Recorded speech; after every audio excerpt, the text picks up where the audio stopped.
வணக்கம். இன்றைக்கி ஸ்பிரிச்சுவல் ஜர்னியில் நம்ம பார்க்க போகிறது என்னன்னு சொல்லி பார்த்தீங்க அப்படின்னா, பித்ரு தோஷத்தை பற்றி பார்க்க போகிறோம்.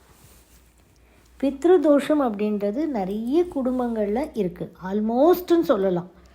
எப்படின்னு கேட்டிங்கன்னா, நம்ம பித்ரு தோஷம்னா வெறும் அப்பா கிட்டேருந்து வர தோஷம் கிடையாது. இது 7 ஜென்ரேஷன்ஸில் வர தோஷம். இப்போ நம்மளுக்கு மேலே நம்மளை பெற்றவங்க நம்ம அப்பா அம்மா, அப்புறம் அவங்கள பெற்றவங்க அவங்க அப்பா அம்மா, அப்புறம் அவங்க அப்பா அம்மா, அந்த மாதிரி 7 ஜென்ரேஷனுக்கு தான் இந்த தோஷங்கள் அப்படின்றது வரும். 8வது ஜென்ரேஷனில் இது நியூட்ரல் ஆகிடுமா, எந்த தோஷங்களும் இருக்காது, நியூட்ரல் ஆகிடும் அப்படின்னு சொல்லி சொன்னாங்க. ஸோ சித்தகுரு என்ன சொன்னார் அப்படின்னு கேட்டிங்கன்னா, இந்த பித்ரு தோஷம் இருக்கிறவங்க வீடுங்களில் பார்த்திங்கன்னா நம்மளுக்கே தெரியும், நான் நிறைய வீட்டில் எப்போ பார்த்தாலும் ஒரு பிரச்சனை இருக்கும், ஹெல்த்து சரியாக இருக்காது. அது எதனாலனே தெரியாது, எல்லாம் கரெக்டாக இருப்பாங்க, ட்ரீட்மெண்ட் கரெக்டாக எடுப்பாங்க, அண்டது அவங்களுடைய வாழ்க்கை முறைகள் கரெக்டாக இருக்கும், வாக்கிங் போகிறது, யோகா பண்ணுறது எல்லாமே நல்லா இருப்பாங்க. இவங்க ரொம்ப நல்லவங்களாக இருக்கலாம். ஆனாலும் அந்த தோஷங்கள் இவங்கள ரொம்ப ஆட்டு வைக்கும். சில வீடுகளில் கல்யாணம் ஆகாது, பெண் குழந்தைகள் இருந்தால் கல்யாணம் ஆகாது, ஆண் குழந்தைகள் இருந்தாலும் அவங்களுக்கும் கல்யாணம் ஆகாது. எல்லாமே நல்ல படிப்பு இருக்கும், நல்ல வசதி இருக்கும், எல்லாமே இருந்தாலும் கல்யாணம் ஆகாது. ஒரு சிலருக்கு குழந்தைகள் பிறக்காது. ஒரு சிலருக்கு பிரதர்ஸ் சிஸ்டர்ஸ்குள்ளே சண்டை சச்சரவுகள், அப்புறம் இன்னும் சொல்லப்போனால் சொத்து விவகாரங்களில் மாட்டிக்கிறது, கோர்ட்டு கேஸ், இந்த மாதிரி பல விஷயங்களில் பித்ரு தோஷம் அப்படின்றது எல்லாரையும் ஆட்டுவிக்கும். இது யாருக்குமே இவங்களுக்கு இருக்காது அவங்களுக்கு இருக்கும்லாம் சொல்ல முடியாது. இப்போ ஜென்ரலாக பித்ரு தோஷம்னா நம்மளுக்கு மேலே இப்போ கல்யாணம் ஆகிட்டு இருந்தாங்கன்னா ஹஸ்பண்டுடைய அப்பா அம்மா, அப்புறம் அவங்க அப்பாவுடைய அப்பா அம்மா, அப்புறம் அவங்க அந்த தாத்தா பாட்டியோடைய அப்பா அம்மா, 3 தலைமுறைக்கு மட்டும் முதல்ல பண்ண சொல்லியிருக்காரு சித்தகுரு. 3 தலைமுறைக்கு பண்ணதுக்கு அப்புறமா மற்ற தலைமுறையை பற்றி பார்க்கலாம். நம்ம இந்த 3 தலைமுறையிலே வந்துடுவான் எல்லாருக்குமே ஜென்ரலி. இல்லைன்னா 4, 5, 6, 7 ஜென்ரேஷனுக்கு திரும்பி பண்ணலாம். அது கொஞ்சம் வேறு மாதிரி பண்ண வேண்டியிருக்கும். அதனால் இப்போ என்னன்னா, பித்ரு தோஷத்துக்கு நம்ம இருக்கா அப்படின்னு எப்படி கண்டுபிடிக்கலாம் அப்படின்றத பற்றி மட்டும்தான் நம்ம இன்றைக்கி பார்க்க போகிறோம். யாருக்கெல்லாம் நம்மளுக்கு தெரிஞ்சு யாருக்கெல்லாம் வரத்துக்கு சான்சஸ் இருக்குதுன்னு பார்த்திங்கன்னா, அப்பா அம்மாவை பார்த்துக்காத குழந்தைகள். இது ஃபஸ்ட்டு நிற்குது. அப்பா அம்மாவை பார்த்துக்காமல் வயதான காலத்தில் அவங்கள கைவிட்டுறது, கொண்டு போய் அநாத ஆசிரமத்தில் விட்டுறது, சாப்பாடு போடாமல் அவங்கள கொடுமைப்படுத்துறது, இந்த மாதிரி பண்ணும்போது ஒய்ஃபு பண்ணாலும் கூட அது அந்த பையனுடைய குடும்பத்துக்கு தான் சேரும். யார் செஞ்சாலுமே அந்த பையனுக்கு தான் அதனுடைய விடியல் அங்கே தான் காட்டும். அப்போ அப்பா அம்மாவை பார்த்துக்காத குழந்தைகள், அதே மாதிரி தாத்தா பாட்டிகள் இருந்திருப்பாங்க, தாத்தா பாட்டிகள் ஏதாவது கஷ்டம் பண்ணது ஏதாவது இருக்கலாம். அதுக்கும் மேலே உள்ளவங்க அவங்க உன்னுடைய குடும்பமே நாசமாக போயிடும், என்ன இப்படி பண்ணியே அப்படின்னு சொல்லி அவங்க ஏதாவது சபிச்சிருக்கலாம் அவங்களோட பிள்ளைகளுக்காக. அதாவது இவங்களோட தாத்தா பாட்டியோட அப்பா அம்மா இருக்காங்கன்னு வச்சுக்கோங்களேன், இந்த தாத்தா பாட்டி ஏதோ சரியாக செய்யாத போக அவங்களுடைய அப்பா அம்மா ஏதாவது சபிச்சிருக்கலாம், உன் குடும்பம் எல்லாமே வம்சம் எல்லாம் தழைக்காது அப்படின்னு சபிச்சிருக்கலாம், எது வேணால் இருக்கலாம். ஆனால் என்ன சொல்கிறாங்கன்னு பார்த்திங்கன்னா, கண்டிப்பாக பித்ரு தோஷம் அப்படின்றது இருக்குது அப்படின்னு சொல்லி சொல்கிறாங்க. நம்ம அனுபவிக்கக்கூடிய பிரச்சனைகளுக்கு எல்லாமே பித்ரு தோஷம் காரணம் அப்படின்றது ஒரு கான்செப்ட் இருக்குது.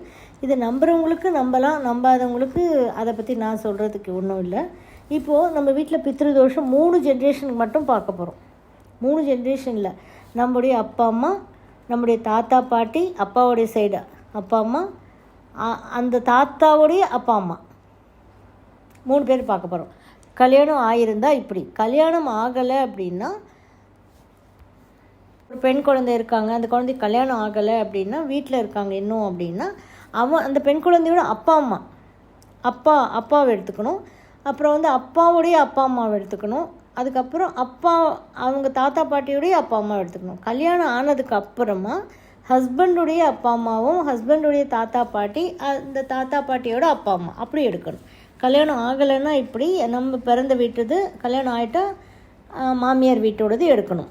நம்ம இப்போ என்ன பண்ணணும், இருக்கா பித்ரு தோஷம் இருக்கா அப்படின்னு முதல்ல கண்டுபிடிக்கிற ப்ராசஸ் இது. இது என்ன பண்ணணும், செவ்வாய்க்கிழமை மட்டும்தான் செய்யணும்.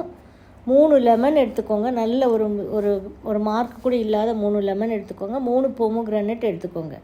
இந்த லெமனில் வந்து 1ன்னு போட்டுருங்க.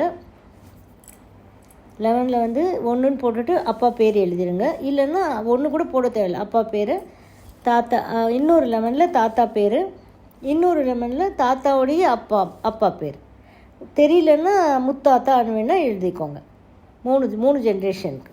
அதேமாதிரி போமோகிரானேட்டில் வந்து என்ன பண்ணணும் அப்படின்னா, அம்மா பேர் ஒன்றில் வந்து பாட்டி பேர், அடுத்த இதில் வந்து பாட்டியுடைய அம்மா பேர். ஓகே, இந்த மாதிரி வந்து எழுதிடணும். 3 ஜென்ரேஷனுக்கும் ஆண்களுடைய பேர் லெமன்லேயும் பெண்களுடைய பேர் போமோகிரானேட்லேயும் எழுதிடணும்.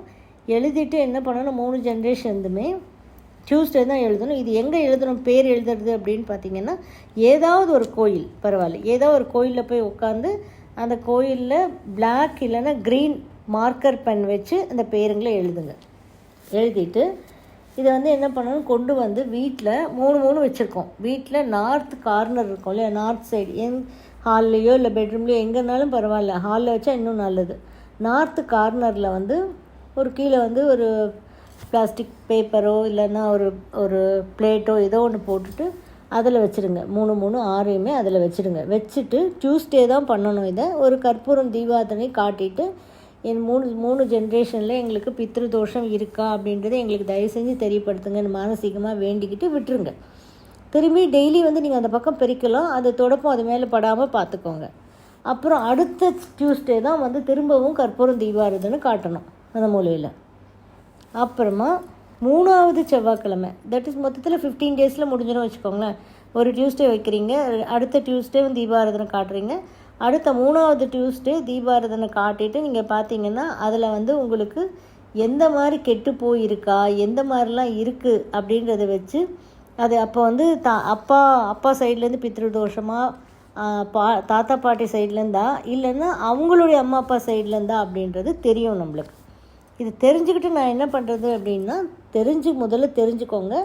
நெக்ஸ்ட்டு தேர்ஸ்டேயில் வந்து நம்ம இதுக்கு உண்டான பரிகாரமும் பார்க்கலாம். 3 ஜென்ரேஷன் இல்லை, 7 ஜென்ரேஷனில் வந்து பாதிக்கப்படும். இப்போது 3 ஜென்ரேஷனில் பார்த்தாலே நமக்கு மிச்ச ஜென்ரேஷன்ஸ் தெரிஞ்சிடும். அது தெரியாதவங்களுக்கு வந்து அதையும் வந்து எக்ஸ்பிளைன் பண்ணுறேன். அதை எக்ஸ்பிளைன் பண்ணிவிட்டு இதுக்கு உண்டான சொல்யூஷனும் எந்த மாதிரி பண்ணால் இந்த பித்ரு தோஷம் போயிடும் அப்படின்றதும் நம்ம நெக்ஸ்ட் வீக்கில் நெக்ஸ்ட் தேர்ஸ்டே ஸ்பிரிச்சுவல் ஜர்னியில் பார்க்கலாம். இன்றைக்கி வந்து இதை மட்டும் பண்ணுங்கள். டியூஸ்டே 3 டியூஸ்டேக்கு பார்த்துருங்க. 3வது டியூஸ்டே பார்த்துட்டு அது எப்படி இருந்தாலும் அந்த லெமனை வந்து கொண்டு போய் ஏதாவது ஒரு கோயிலில் போட்டுருங்க. வேறு எங்கேயும் போடக்கூடாது, கோயிலில் கொண்டு போய் மண்ணில் போட்டுருங்க. அவ்வளோதான் நீங்கள் செய்ய வேண்டியது. இதை மட்டும் செஞ்சு 3 ஜென்ரேஷனில் எந்த ஜென்ரேஷனில் இருக்குன்றதை கண்டுபிடிங்க. அப்போ வந்து உங்களுக்கு தெரிஞ்சிடும் அது தாத்தா பாட்டியுடைய, நம்ம அப்பா அம்மாவுடைய தோஷமாக நம்மளுக்கு, தாத்தா பாட்டியுடையதா அவங்களுடைய அப்பா அம்மாவோடதா, யார் வந்து நம்மளுக்கு தோஷம் தாங்கிட்டு இருக்குது, நம்ம வீட்டில் உள்ள பிரச்சனைகளுக்கு. இவ்வளோ பிரச்சனைகள் ஃபேஸ் பண்ணுறோம் இல்லையா எல்லாருமே. இன்றைக்கி பார்த்திங்கன்னா அவ்வளோ பிரச்சனைகள் ஃபேஸ் பண்ணிக்கிட்டு தான் இருக்கும். ஒரு சில வீட்டிலலாம் பார்த்திங்கன்னா எப்போ பார்த்தாலும் கோர்ட்டு கேஸு போலீஸ் ஸ்டேஷன் இந்த மாதிரி போய்கிட்டே இருக்கும். ஒரு சில வீட்டில் வந்து பண பிரச்சனைகள் தீரவே தீராது. இப்படி விதவிதமாக வந்து நம்மளுக்கு பிரச்சனைகள் வந்துக்கிட்டே இருக்கும். ஸோ எல்லாத்துக்கும் சொல்யூஷன் பித்ரு தோஷம் இருக்கா இல்லையான்னு தான் முதல்ல கண்டுபிடிக்க போகிறோம்.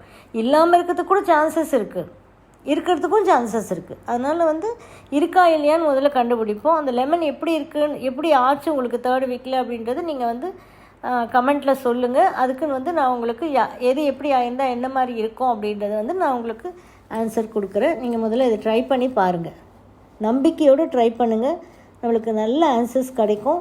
தேங்க்யூ ஃபார் வாட்சிங். இந்த வீடியோ உங்களுக்கு பிடிச்சிருந்தால் லைக் பண்ணுங்கள், ஷேர் பண்ணுங்கள், கமெண்ட் பண்ணுங்கள், சப்ஸ்கிரைப் பண்ணிக்கோங்க, பெல் ஐக்கான் ப்ரெஸ் பண்ணிக்கோங்க. ஸோ தட் நாங்கள் போடுற எந்த வீடியோவும் மிஸ் பண்ணாமல் உங்களுக்கு நோட்டிஃபிகேஷன் வரும்.